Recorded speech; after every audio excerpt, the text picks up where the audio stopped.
Hi, I'm Irving. Welcome back to TV Fails, where we examine shows from my era that lasted one season or less.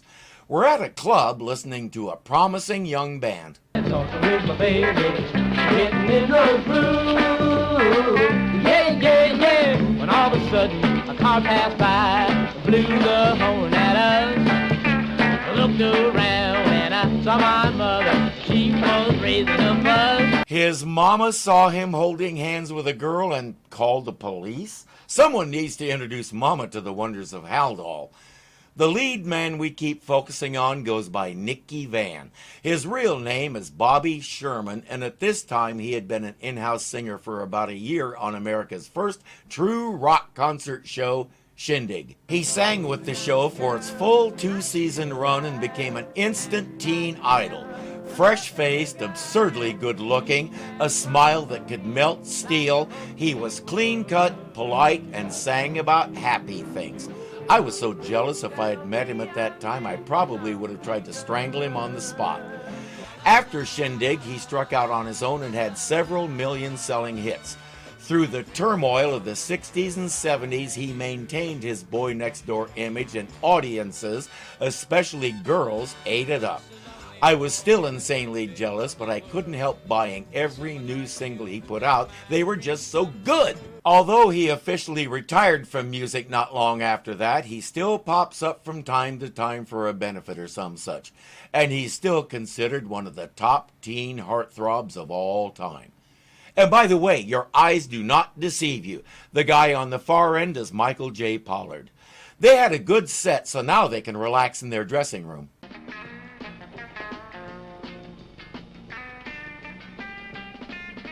Or not. These are bad guys, you can tell by the hats.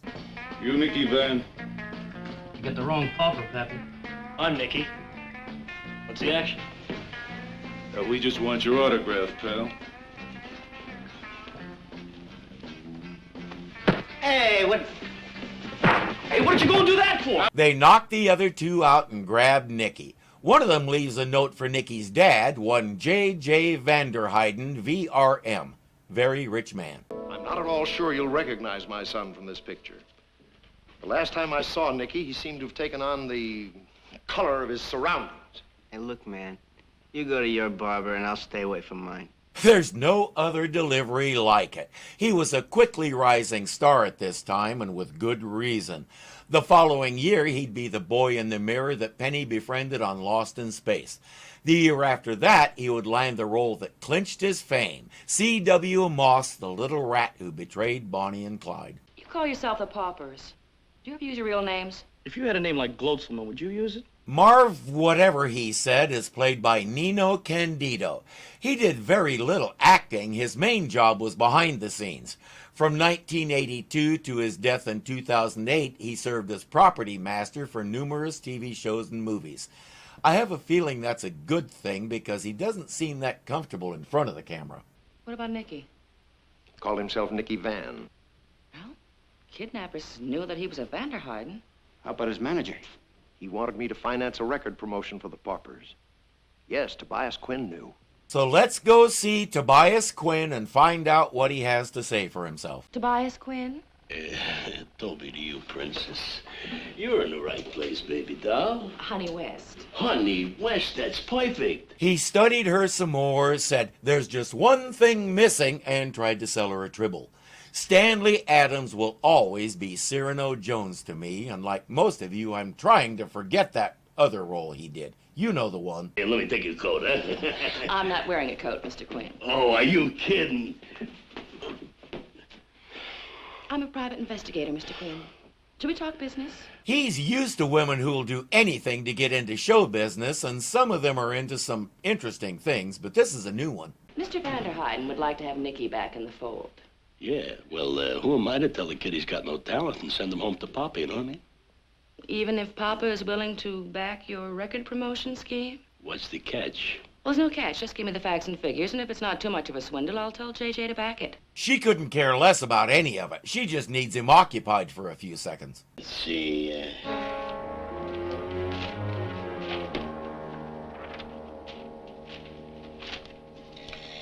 Here it is. Right where I put it. Mission accomplished. She'll take the file with her just in case there really is something relevant in it. Hope you don't blame a guy for trying. For you. It's a demo record of the Paupers, just to show there's no hard feelings. Okay, Princess? There are footprints on the ceiling. Because I've been walking in my sleep over you. It's no wonder the only gigs they can get are school dances and such. Quinn hasn't called Vanderhyden or anyone else to talk about the record promotion, and Honey has places to go, so she'll have to put Aunt Meg to work listening to the bug. Anything that seems important, she'll write it down. Do you hear me, Sam? You're coming in loud and clear. You know something? You two make a great duet. I think you mean trio. Meanwhile, Vanderhyden calls. He's heard from the kidnappers. They want $100,000 to be delivered in a cooling jug on a certain beach. Honey is keeping watch on the beach while Sam is lazing in a boat just off the beach, pretending to be fishing.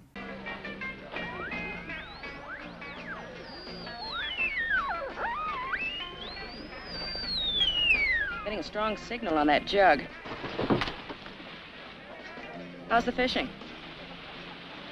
Not a nibble. I guess it's a good thing he's just pretending. They put a tracker in the jug, too. Vanderhyden sets it down in the sand at a designated point and leaves. Now we just wait and see who comes along and grabs it.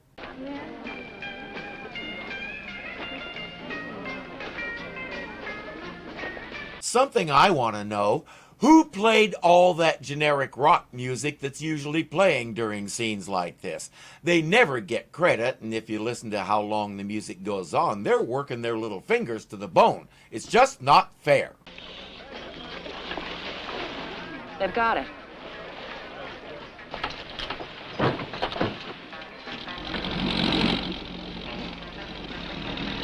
Okay, that was unexpected. But at least Sam can follow the guy's bubbles and catch him when he comes up.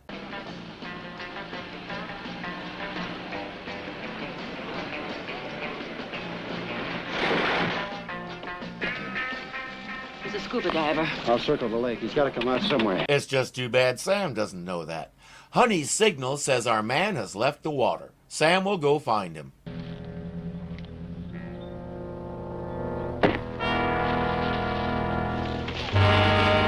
Unfortunately for Sam, that's how he usually finds the bad guys.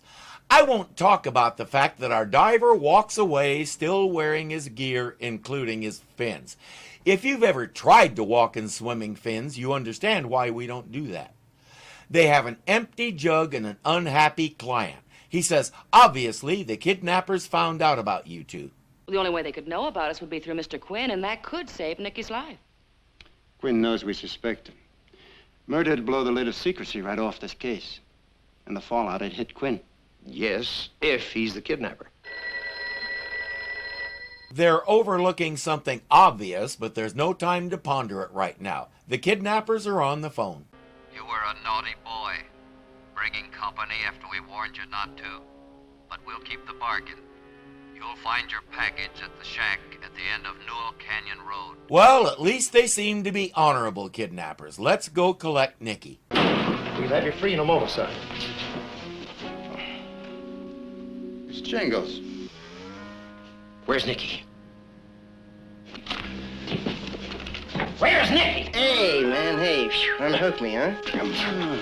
I'm not sure why he's smirking like that. Everything seems to be a joke to this guy. There's a note on him. You can have this crate for free. Thanks for the down payment on Nicky. For $250,000 more, we'll send him back alive. Jingles isn't very cooperative. What a shock. I got a call from Nicky. He told me to pick him up. He just busted out.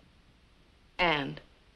I drove down to where he told me to pick him up to the shack. I opened the door. I saw the two hoods and whammo. That's all I know. 1. If Nicky busted out, why'd he call you and not the police? 2. If Nicky busted out, where is he? 3. How is it that the two of you are the only people who have ever seen these hoods? 4. Why didn't the kidnappers ask for $250,000 in the first place? Marv, where were you when Nicky phoned? Nowhere in particular. I was just out. And just out. Just out. Oh, boy, this kidnapping is about as phony as your stories. Jingles is holding steady, but Marv isn't. Your manager, Mr. Tobias Quinn, just happens to try to touch Mr. Vanderhyden for a Paupers promotion stunt. 100,000, the same amount as the ransom. Now, wait a minute. We had... Shut up. Only something went wrong. The police are waiting in the wings. Now, look, it was Nicky's idea. It wasn't ours. Nicky hired the thugs to make it look real, but then apparently they realized they were onto a good thing and double-crossed him. Jingles says he picked up the money, and when he went to deliver it and get Nicky, whammo. Was Mr. Tobias Quinn in on your little scheme? Yeah. Maybe Quinn. How does he do that? I swear his face is made of silly putty. You like it? Not $100,000 worth. Well, look at it this way, Princess. Suppose I am in on the phony scam. If Mr. Vanderhyden prosecutes me, he's got to prosecute his own son. Considering his opinion of his son's current lifestyle, I'm not sure that would bother him much. Besides, it was the kid's own idea. When you found out how easy it was, you decided to raise the price to $250,000? What are you talking about? The money your two hood friends are asking for Nicky's life. You're talking wild. Mr. Quinn, what are their names? Look, I don't know any two hood friends. Do me a favor, keep me out of this. He's pure sleaze, but he's telling the truth. He doesn't know anything about two hoods or $250,000. He is, however, as predictable as any other naughty person, so it's time for Aunt Meg to earn her keep. Welcome home, Voyager. Hi. Any messages from Mr. Quinn's office? Just. He's been trying to reach somebody named Freddie. Sounded urgent. Oh, also, you had a caller. Mr. Vanderhyden, he left this. It's her fee. They're officially off the case. Unofficially? Yeah, sure. Mr. Vanderhyden may be a VRM, but he's also an NTB. Not too bright. You're making a big mistake. The police should be in on this. Oh, I'm so sorry. I am so sorry. Please, I'm terribly sorry. Now look what you did. It's all over the money. As if that wasn't the idea. Look, Nicky, where the heck are you? You sound funny. Look, kid, what's going on? I've been trying to get a hold of Freddie all day. All right, I'm listening. Malibu Canyon. The old deserted Appleby Ranch. All right, I'll be there. So will Honey. She'll head out right away and have Aunt Meg fill Sam in. You sightseeing, lady? You must be Freddie. Guess again. Oh, that's a shame, because I had a message for Freddie.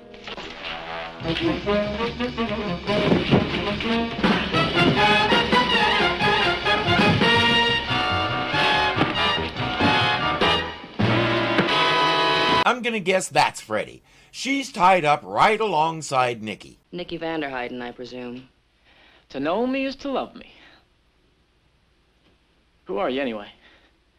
I'm an unemployed lady detective with no future because of your hokey kidnapping scheme. Nicky still doesn't fully grasp what he's done. It's all Quinn's fault. He brought those gangsters in to make it look real. It's real, all right. Your father's in for $250,000 without any guarantee. You mean that they won't let me, us go? I'm not going to hang around to find out. She starts squirming and taking her belt off.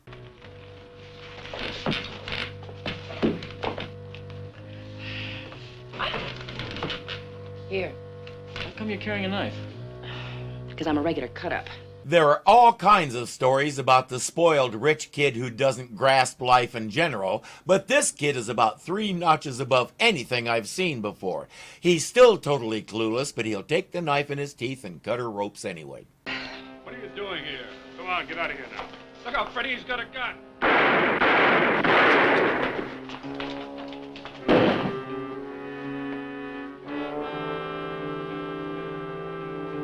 Freddie and not Freddie are dead, and Honey emerges just in time to see Tobias Quinn speeding away in his car. Tobias Quinn is not the killer.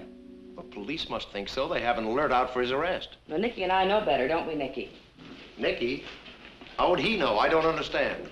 We monitored a telephone call. Supposedly from Nicky to Tobias Quinn, asking him to come out to the ranch. I never made a phone call. The call was a setup to frame Quinn for the murder of these 2 guys. The real killer took the money, shot the witnesses, and left just as Quinn got there. But if it wasn't Quinn... Yeah, who was it then?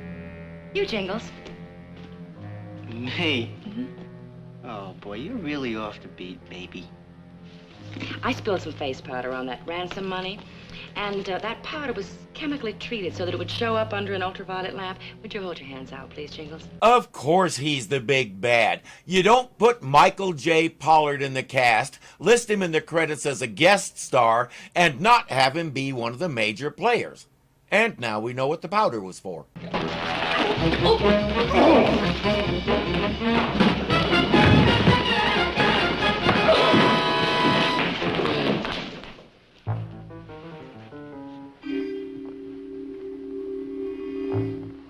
So long, Squares.